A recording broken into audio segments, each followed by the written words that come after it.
Good morning everyone, I am Hakima El Jamael and I am going to talk about the Phylum Cycadophyta.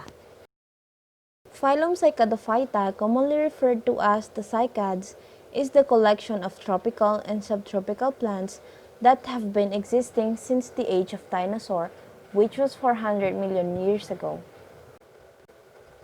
Today, cycads are divided into 3 families, 11 genera, and 250 species. Cycads have characteristics which make them unique and distinguishable from other plants. The first one is their appearance. Cycads are commonly mistaken as palm trees since they share superficial similarities in foliage and structure, but they are not related to each other. Cycads are also sometimes mistaken for ferns because of the resemblance of the leaves, and although both are prehistoric plants, they are, again, not related to each other. The next characteristic is that Phylum Cycadophyta has poisonous attributes. All plants of this phylum contain poisonous glycosides called cycas in their seeds, leaves, stem, and roots.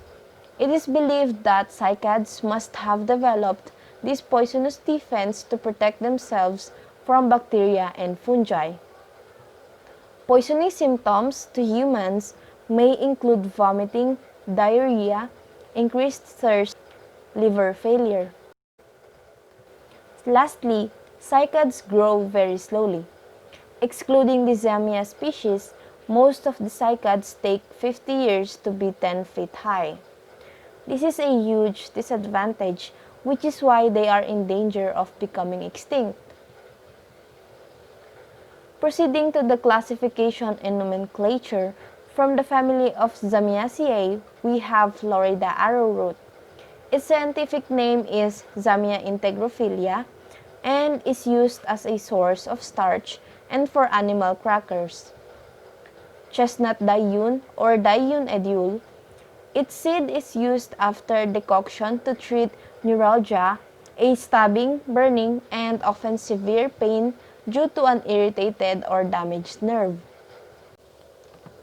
From the family of Cycadaceae, we have the sago palm.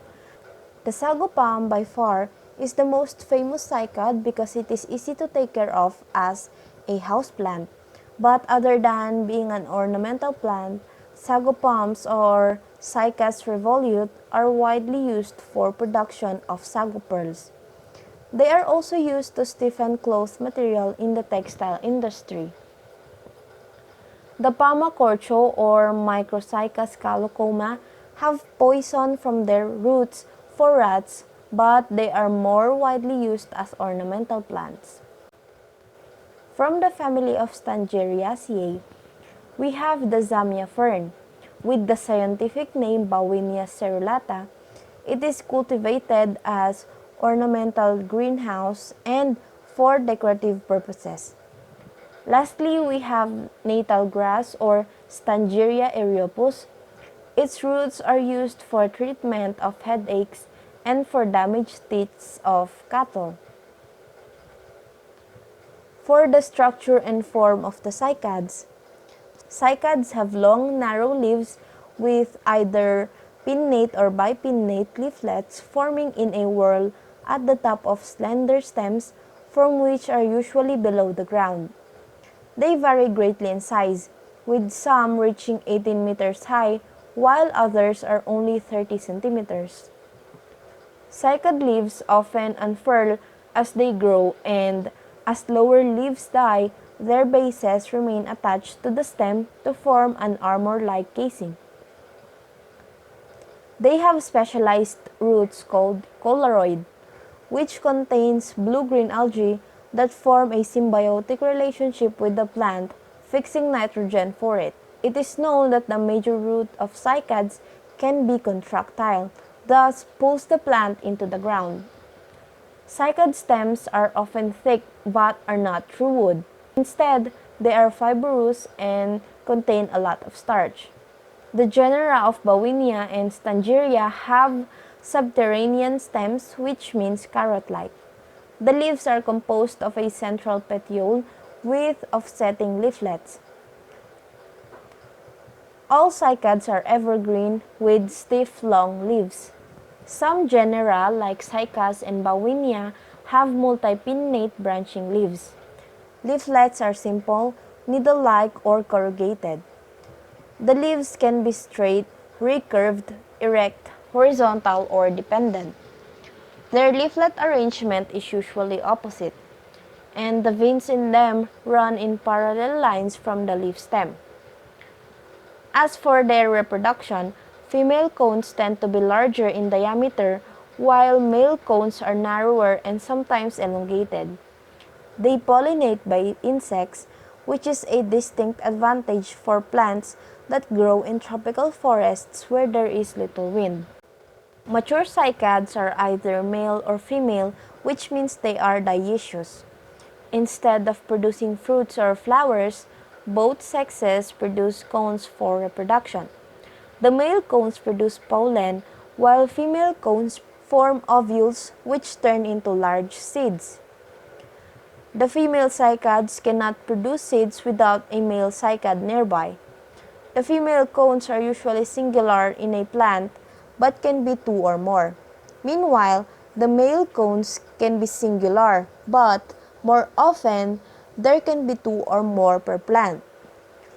The sperms are flagellated, a trait not found in most seed-bearing plants, indicating their descent from seedless vascular plants that had motile sperm, but cycads do not always set a cone yearly. The reproductive cycle of cycads can last for as long as 14 months. Cone-generated heat creates a minty scent appealing to insects. Each cone can produce as much as 200 cubic centimeters of pollen annually, and the seeds scatter when cones fall apart, but only the fertilized seeds can germinate. Now we are on the last part of this report, which is the human and ecological relevance of cycads. Cycads, which are among this planet's most threatened group of plants, provide an important service to their neighboring organisms. At least two species under this phylum share nitrogen and carbon through the soil, thereby creating habitable environments for other organisms. Cycad plants are a big loss from natural habitat because their extinction may create detrimental ripple effects which would negatively influence the other organisms that have evolved to depend on their ecosystem services. Cycads as food plants are definitely important. They are used variously as the source of food materials such as sago, seed starch vegetables, cakes, and poultry feed. But of course, since they have cycas within them, they must be processed properly first to remove toxins before consumption. Cycads are not widely used as medicine all around the globe, but they have medicinal properties which have helped humans a lot. The seed of dayun and yule, as I have mentioned already, is used for treating neuralgia. Some species have young seeds that are used in Sri Lanka, Fiji, and India as a remedy in bowel complaints and also as emetic and stomach purifiers.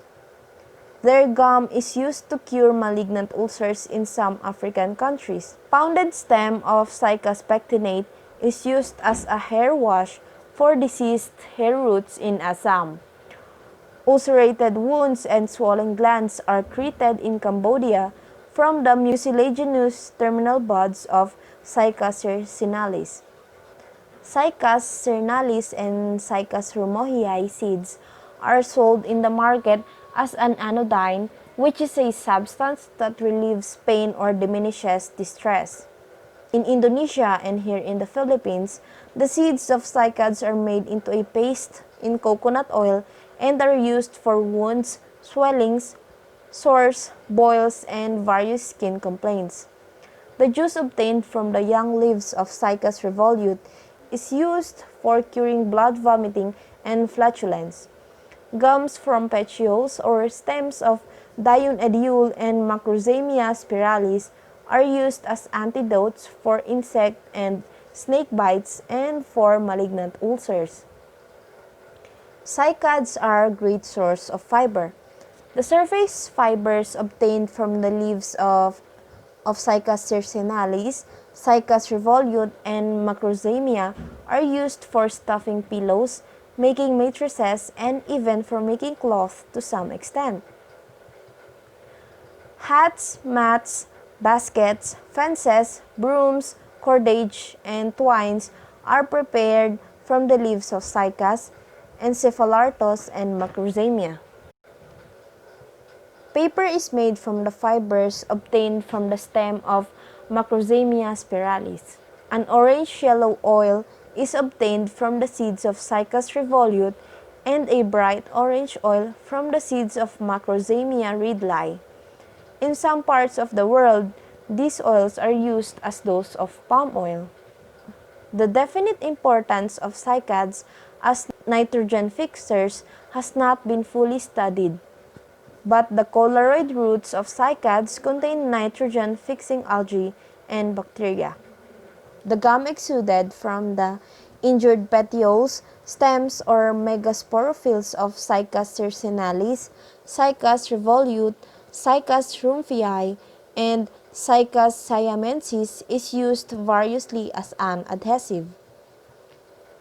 Cycads are believed to be the world's oldest seed-bearing plants, which is why they are heavily sought by collectors and frequently fall prey to poachers. They are also threatened by deforestation and clearing of land for agriculture or urban sprawl. Thankfully, a lot of organizations, botanists, and scientists are trying their best to save them from their imminent extinction.